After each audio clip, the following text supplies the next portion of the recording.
Hi, I'm James Eade of the Eade Foundation, and this is episode 33 of the Chess Files. The answers are out there. And who am I? Well, I'm a chess player. I used to be a competitive chess player, and I got pretty good when I was pretty young. I was, the highest rated high school player in New England. At one time, I would win adult tournaments and as well as scholastic events. But then I became a FIDE master. What's a FIDE master? A FIDE master is a guy who's good enough to fight with grandmasters, but not good enough to become one. And so I did other things because I couldn't get to be at the top in chess. So I did things like writing, chess for dummies. I did a lot of things like organizing and organizing grandmaster events, for example, IM events. And so I ended up winning the Outstanding Career Achievement Award by the United States Chess Federation in 2018. Okay, so that's me. What about the Eade Foundation? Well, the Eade Foundation is dedicated to building communities through chess. It doesn't matter what country you live in, doesn't matter what language you speak. If you play the game of chess, you can form a community. And if you form a community, you will never be alone. So we've started helping out people from other countries, Uganda, for example, Zambia. We've even started at senior centers. We supply sets and boards. And this is what we do. We believe in chess literacy and we believe in chess excellence. Now we can get you started playing chess, but we can't get you beyond a certain stage. If you aspire to get beyond a certain stage, then you really need help getting into chess excellence. And so we have an award that we give each year for the best essay for how you can help the Eade Foundation advance its mission. And last year's winner was Alexi Rood from the University of Texas at Dallas.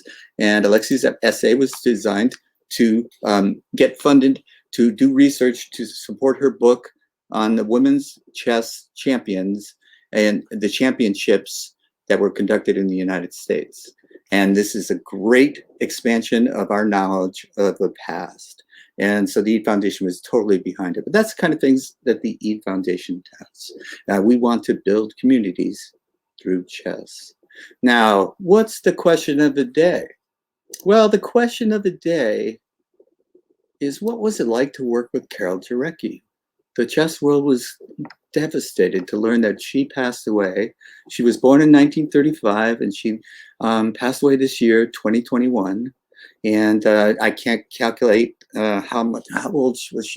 35 minus 20. Anyways, she lived to a good old age, but she was robust right to the end, full of energy, more energy than I had ever.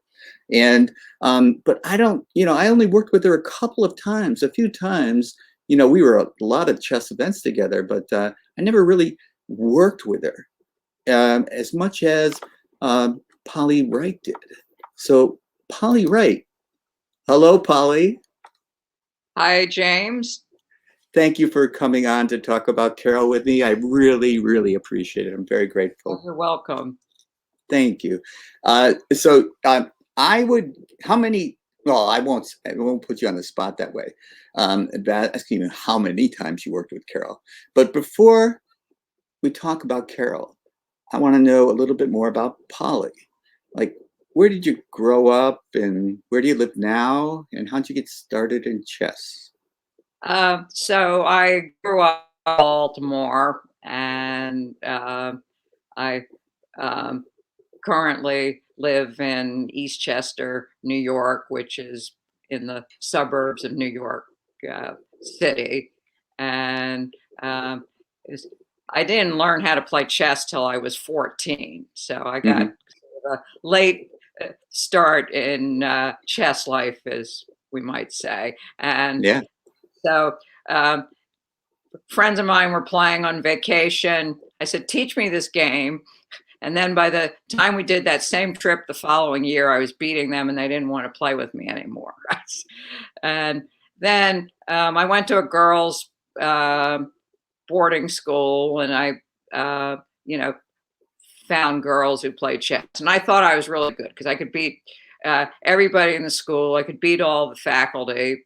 So I played in my first tournament in 1972. And it wasn't because of the Fisher boom. It was just Oh, happened to have been, there was a tournament down at the University of Massachusetts, and I went to school up in Greenfield. So, no uh, kidding. I didn't know that. yeah, we I, probably ran across each other yeah, on the New England chess scene I'm sure. back Yeah. in the 70s because I I also went to went, UMass. Yeah. yeah, well, I also went to the University of Vermont for college, so I would Ah, come down to um, Massachusetts and Connecticut. And, did you ever play in the Vermont State Championship? oh, yeah, the matter of fact, I directed it a number of times with Bill McGrath, who was big on the Vermont uh, chess scene Yeah. back in John the. Curto and I tied for first one year. Oh God, You, John, I know him very well. He came up to Vermont a few times. USCF had this visiting master program. Art Bisquire came up, would do a simul, and then you could sign up to do a lesson. And so John Curto did that. And the lessons were cheap. They were like $25 for an hour. And so, needless to say, John did beat me in the simul. uh-huh, uh-huh. Oh, But John was my first big fish that I ever won against. no, And I he never beat John. he dropped out of a tournament after that. But he was a much better player than I was. But you know, anytime you sit down across the board, you might win. Who knows? But John also helped Harold Dondas with his column in the Boston Globe, which ran for years and years and decades. Oh And yeah, yeah, matter of fact, I think I might have even had a couple of games in that column. right. I had won the New England Women's Championship back in 1978, tied for first, but won on tie breaks. So, so I think Harold had asked me for a game or two. And I think he said, these aren't great games. Yeah, well, you yeah. know, it, it was the competition. I was a 1400 at the time. Uh-huh. So, Yeah. That's fascinating. We could talk endlessly about that subject, but let's that's not get back. what we're here for. That's right. Thank you for reminding me because I do get distracted easily. But Carol, let's ask you, when did you get into tournament directing? And because is Uh, that how you met, Carol? Well, Or- I started doing tournament directing in college. We had a chess club at the university, and I directed some of those tournaments. And then I directed with Bill McGrath also some of the tournaments that the Vermont State Chess Association um, ran. And then my first job after college was working for Bill Gorchberg. He Mhm. needed somebody to kind of help him with the uh, office stuff because, of course, back then all the wall charts were on paper, Oh yeah, and right. he would get he had events that were being run out in California, and the TD would send him the wall chart. So I would prepare all the rating reports, which was basically take the wall chart, staple a cover page on it, fill in the details, figure out the rating fee. Right. So I did that for about a year, and of course, Bill, I'd go to all the CCA tournaments, and would Continental Chess Association, right? there, and that's how I met Carol. So, and that was, Carol was still being the chess mom, the board chess Right. mom, Right.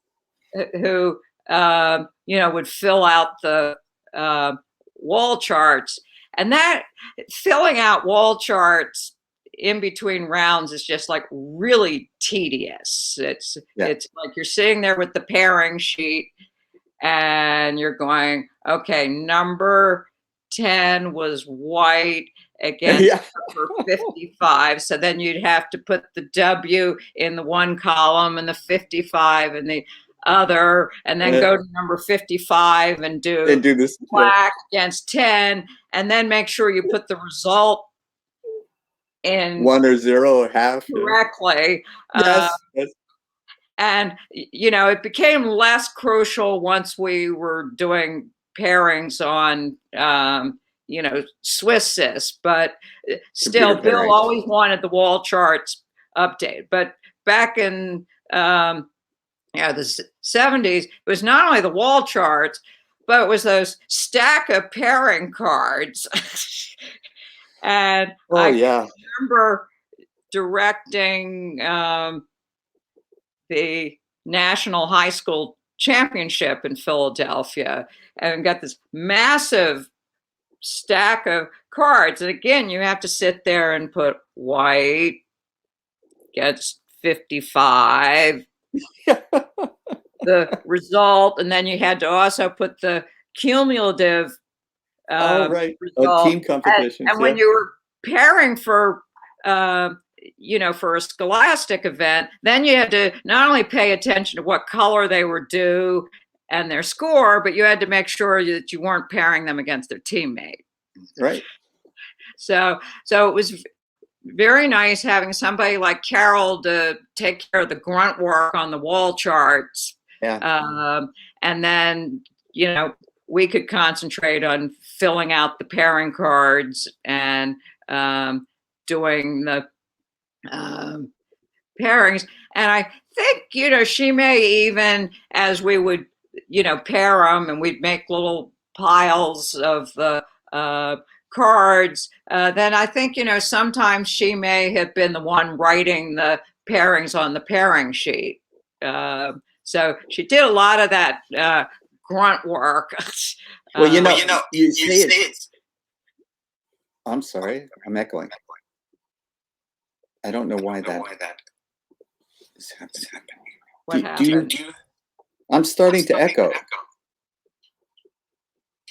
Do you hear that? I'm not noticing an echo. Okay, then I'll just continue as though I'm not hearing it. And so you said it was tedious work to do this, but you had to concentrate while you were doing it because you couldn't afford to make a mistake.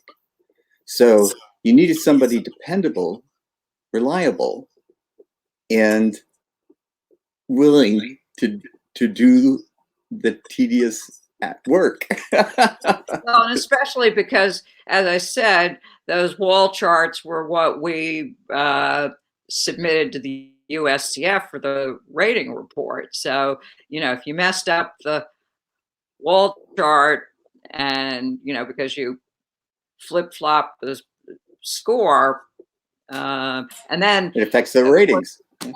It would take forever. And, because we didn't have, the MSA, somebody couldn't go, oh, well, I won that round. Now as a TD, I sometimes get these things, because it got inputted wrong, and I'll get an email. I won in round 3, so that, secretarial work, if you want to call it that, was, really crucial back then before computers. Well, these days we say administrative work, but I'm just kidding you. The idea is, on the other end, there's someone at the USCF that on the staff of the USCF having to do the same thing in reverse, right? They have to So there's a lot of paperwork involved in just getting the ratings accurately. And Yeah. everyone, we live by extension through our ratings, so you couldn't mess them up. Well, when I worked for Bill, sometimes we would, drive up to New Windsor, and back then they had all your ratings on these little index cards, and I actually have a copy of the index cards, and I was able to sort of piece together which rating went with which tournament. But yeah, a lot of administrative stuff to make the ratings go, and of course, they only came out every 2 months, and Right. Right. So that's how Carol got started, but she didn't end there. She didn't, no, and that's for sure. and she got started as a chess mom because I gather I never met him, but her son was quite a good chess player. Is that right? Quite a good chess player, and he used to love to tease me and needle me. And one time we played each other in the World Open, and he smashed me. And I, Never let you forget it. well, not only that, I was like, when we went over the game afterwards, he's like, "So why did you play that move?" Yeah, He was a smart aleck little kid. So I see. I remember saying to Carol, I said, "John is just really obnoxious to me," and she's like, "He likes you. Just ignore it." I'm like, Easier said than let done. people show how they like me. Yeah. Well, I like you, Polly, but I'll try not to be too obnoxious. But I can't promise. But the idea is then she went from chess mom to tournament director herself. So she was doing the kind of work you were doing Yes. at the Now, beginning. I think in the early days, I think she was doing more of the being on the floor, as Watching opposed the games. Yeah. to doing Gotcha.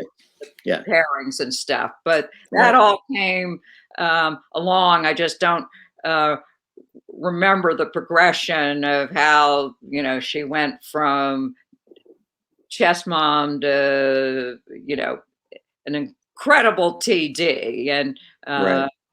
I've had the experience of working under her, and also playing in tournaments where she was the arbiter. I played in the Bermuda Open a few times. Yeah, she loved that. And all the I players missed loved that. that. I missed that tournament. And Yeah. then they had a Hawaii chess festival one year, and she was the arbiter for that. So That was merit based. These were choice tournament assignments, but that was based on her merit.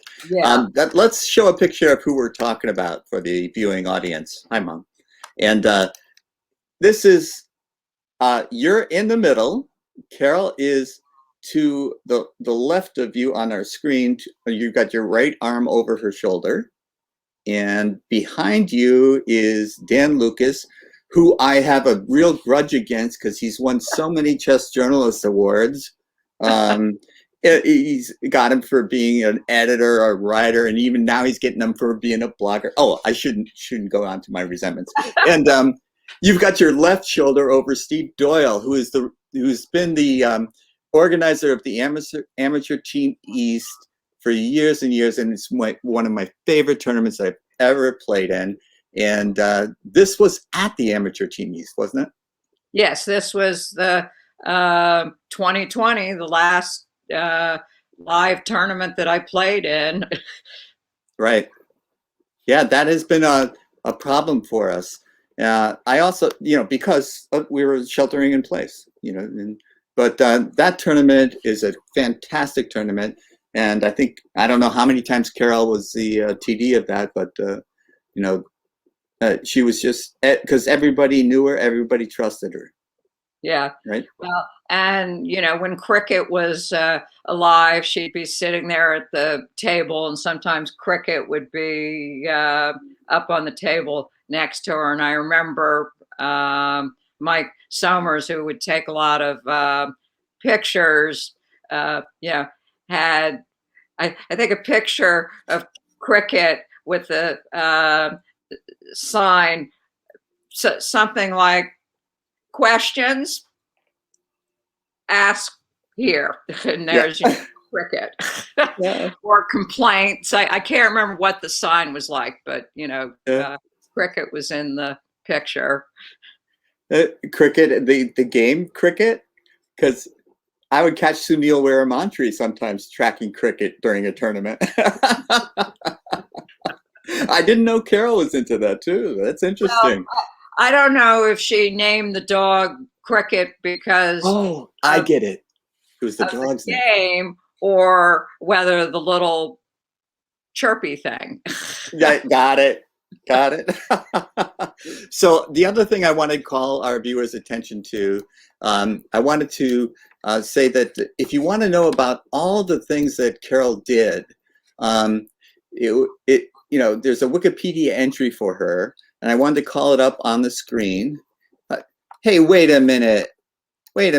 That's my producer. Stop messing around. That's my Wikipedia. Stop it. Okay. Yep. Oh, he's yelling at me now. He thinks he's funny. Wait a minute. Now he's going to make me do it. All right. So I'm going to share the Wikipedia screen for Carol, because now I'm manually involved, so I might make a mistake here. But let's see. Okay. That looks good, right? That's Carol Jarecki's Wikipedia page, and it has her chess career, the highlights of her chess career. Of course, it's not detailed, her personal life. And one of the things that she was known for was, didn't she kind of like break the bank in Monte Carlo or something like that? What do you know the story? I've heard it, but I don't know it very well. But it was like roulette was involved, or yeah, so they actually, there was a very nice obituary in the New York Times, Dylan McLean wrote, and he did go into that in a little more detail, that she and her husband started watching the roulette wheels and noticing that certain wheels, some numbers tended to come up more than others, and they were tracking this and beat the house in a number of casinos and eventually got banned.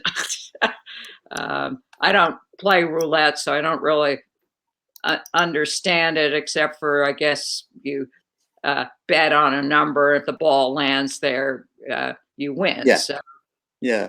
And you can bet on color, number, or whatever. Since they figured out the kind of the odds. Well, there was a mechanical flaw, from what I understand. Yeah. So that something would come up more often than it normally did. And so they figured it out, and then they just started making money. So it's just one of those things that we're, it was pattern recognition. If you can recognize a pattern, then you can take advantage of it. And this is a life lesson, kids out there. Pattern recognition is a fundamental to chess. If you play chess, you'll learn to value pattern recognition, and that will help you in any aspect of your life. So what do I have on my, oh my goodness. Oh, yeah. Oh, sorry. So Carol, no, I'm Polly. Pardon? Polly. You're Polly.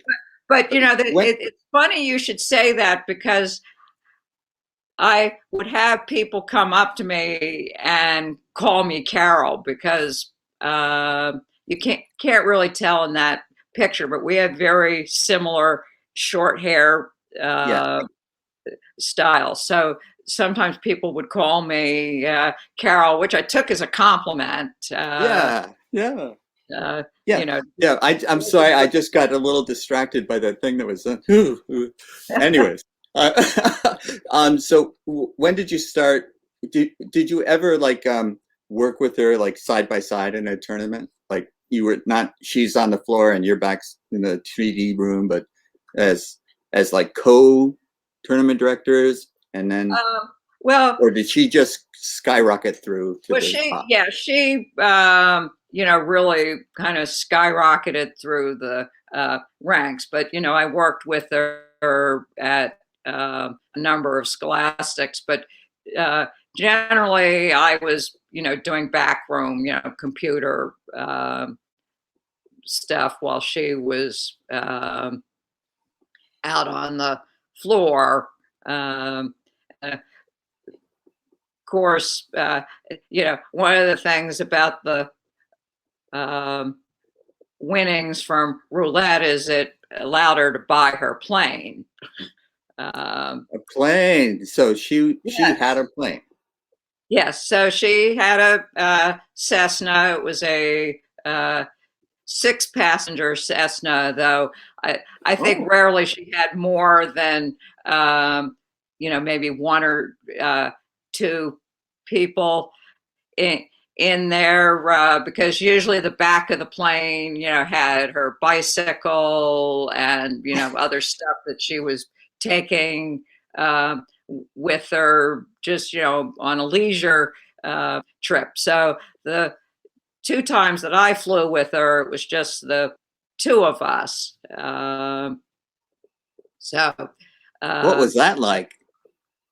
well, the first trip, I thought I was never going to want to get on an airplane again. We were going to Little Rock, Arkansas for the National Elementary, and Carol told the organizer, I want Polly Wright as one of the computer directors. She's really good, and I want her on staff. And of course, there's always the expense issue. Well, we're going to have to pay for airfare. And Carol's like, I will fly her down with me. So I met her at Westchester County Airport. And back then, the airport was basically nothing more than a couple of trailers. Now it's a small airport, but it's much nicer than it was back then.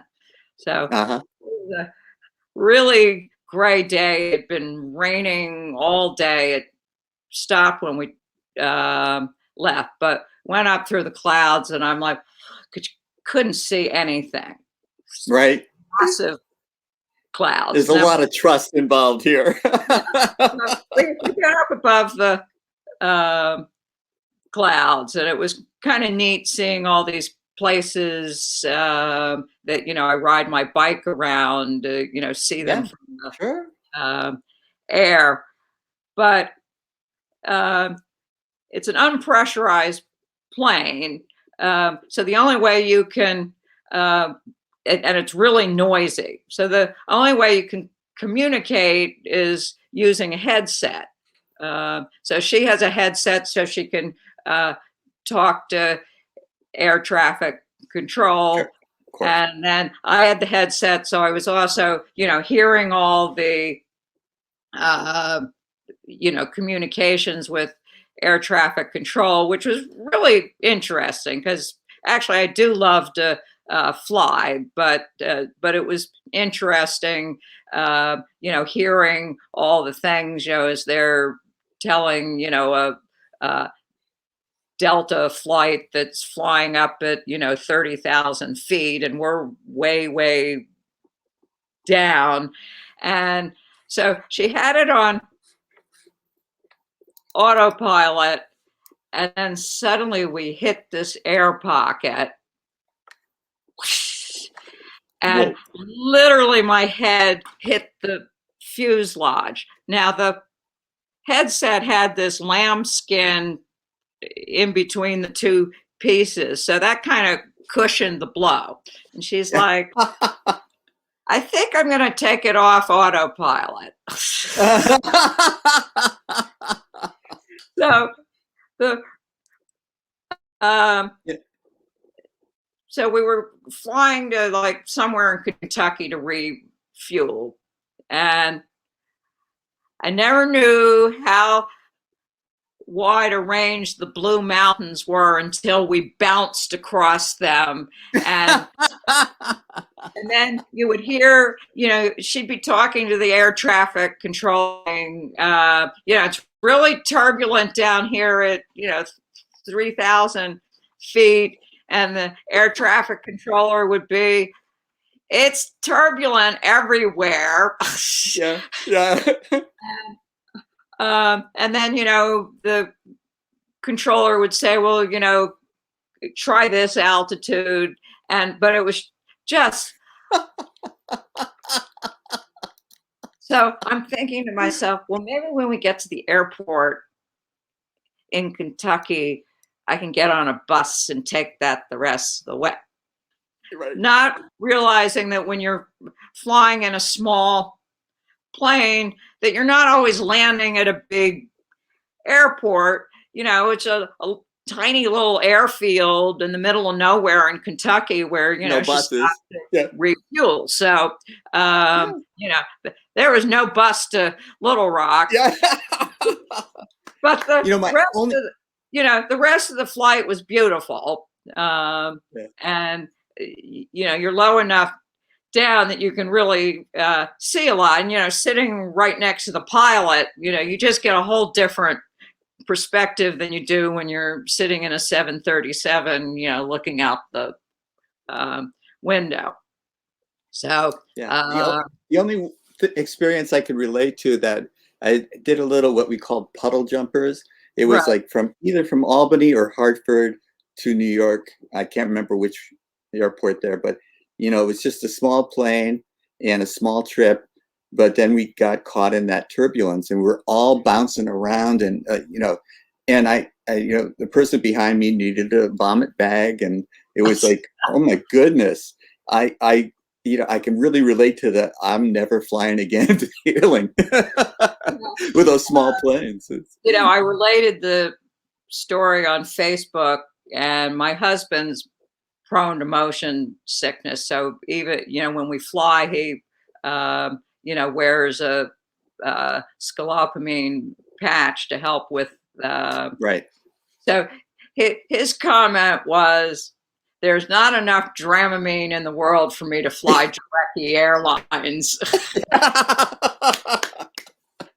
So he wouldn't be caught dead on that plane with me. But it was funny because somebody did an interview with Carol for Empire Chess, and they asked her about flying to tournaments. So she talked about that flight, and she's like, I don't know if she was ever going to want to fly with me again. But of course, I had to get back from Little Rock. Right. That flight was fine, and then that same year, she flew me to Syracuse. And that flight was fine. It was winter. It was cold. But, we weren't flying through any snowstorms or anything really adventuresome. It did snow when we were up there, but so. Yeah, Polly, you said when you were flying over, you looked at the terrain that you used to bicycle around it. So you're a bicyclist? Yeah, I do triathlons, swim, bike, run. Oh my goodness, my knees hurt just hearing about. Well, sometimes my knees hurt. Yeah. So I do these rides, and there are all these beautiful reservoirs, that supply water for New York City. And one of the routes I do, we ride along the reservoir, and there's one route where we actually cross over the dam that holds all the water. And so it was really cool, being able to see the roads and the bodies of water that, I cycle around from the air. Needless to say, I didn't see much of that on the flight out to Little Rock. I saw more of it when we came back and the weather was nicer. Yeah. But Yeah. So being a triathlete, you had enough energy to keep up with Carol. Yeah, then she she has a lot of energy. I mean, at the amateur team, she's like all over the floor. And if you remember, that main It's huge. ballroom is Yeah. huge, and Yeah. she'd spend a lot of the time over by the top boards, that were behind the The ropes. ropes. But she'd be up at the front, and she was no nonsense. Oh my goodness. Yes. Especially when it came to cell phones. You know, you did not want your cell phone to go off during that Yeah. tournament, because if You know, she one heard of the one you of the were obituaries toast. that I read about her used the word frail. And if you knew her, there was nothing frail about Carol Jarecki. You know, she was maybe petite in terms of size, but man, if your cell phone went off, the look she would give you, you would lucky to survive it. You knew you did wrong and you weren't going to do it again. Yeah. I had a few arguments with her about pairings in the Bermuda Open. I got paired against one of the kids that was in the group of us that had traveled down. I'm like, I came all the way to Bermuda to play one of those students from my chess team. Really? Right. She's All right. like, gotta do what the pairings are. And then I Yeah. had another discussion with her in Hawaii about the same thing. I'm like, Yeah. I flew all the way to Hawaii to play some guy that I've played at the Marshall a bunch of times, and I always lose to him. And I lose to him again. I And did that. The same thing happened to me at one of the Massachusetts Open Championships, and the guy, I lived on the northwest corner of the state, and it was held closer to Boston. And so the guy that gave me a ride, because I was too young to have a driver's license, um, he and I were paired the first round. I was like, oh my goodness! I finally got out of my backyard, and I played a guy in my backyard. well, I used to, when I was in college, I used to drive these kids down to like Massachusetts or Connecticut, and they were good about trying to avoid pairing us, but then sometimes by like the fifth round it was like, Oh yeah, you have to. sorry, It's forced pairing. Yeah. you know Right. So, Polly, thank you so much for coming on to talk about Carol Jarecki. She was a force of nature in the chess world, in and out of it, so being a pilot and all of that, and making a killing in Monte Carlo. And so there's a lot of characteristics to Carol. And thank you for helping us understand. Go to her Wikipedia page to learn more details if you're interested. There's a lot of references to her, and you can track down as much as you want to know. She's worth remembering. And thank you again, Polly. Is there anything that I've left out, didn't ask you, or anything else you want to mention before we say goodbye? Because my no, I producer's in my ear. think, particularly with all, the number of scholastic tournaments that she did, where she was the chief TD, just her ability to handle not only the kids but the parents, because a lot of times, you make a ruling, the kid's happy with it, and then they go, and the parent says, well, how did your game go? And they're like, well, so and so happened. And then the parents all and, and then screaming to the director, and of course there's appeals and stuff. So like I said before we came online, she was the head TD for the elementary when we had it in New York. And yeah, these two parents, one, and they're screaming back and forth, and one's like, well, I'm going to call my lawyer, and the other parent is, I'm a lawyer and my wife is a criminal lawyer. Well, she managed to get that settled. And then the next year when we were in Little Rock, same sort of thing with two parents like screaming at each other, and her, and she's like, "Oh, more lawyers." But that's why she got paid the big bucks to sort that sort of to stuff deal with those people out, and I could just sit there at my computer. Yeah. Smart woman, Polly. But no, she was just very good at untangling messes like that. Yeah. There's this scene that I can't forget in Searching for Bobby Fischer where the camera's on the guy and he's very strict, telling him how to behave, what not to do, and no nonsense. And then they pan and he's talking to the parents, not the kids. Now, the interesting thing about that, that was based on the New York State Championship that Sunil was running, and even though he did not lock the parents up in a cage like they did in the movie, that was the sort of stuff that it's like, no, you can't go into the playing room, and so that whole scene was based on things that actually happened at our championship, and I was one of the TDs. I think I was doing pairings at that, but Sunil, I can picture Sunil reading them the riot act. He does not take much nonsense from anybody. I would use different words, but I want to keep live broadcast. At least PG, if not G.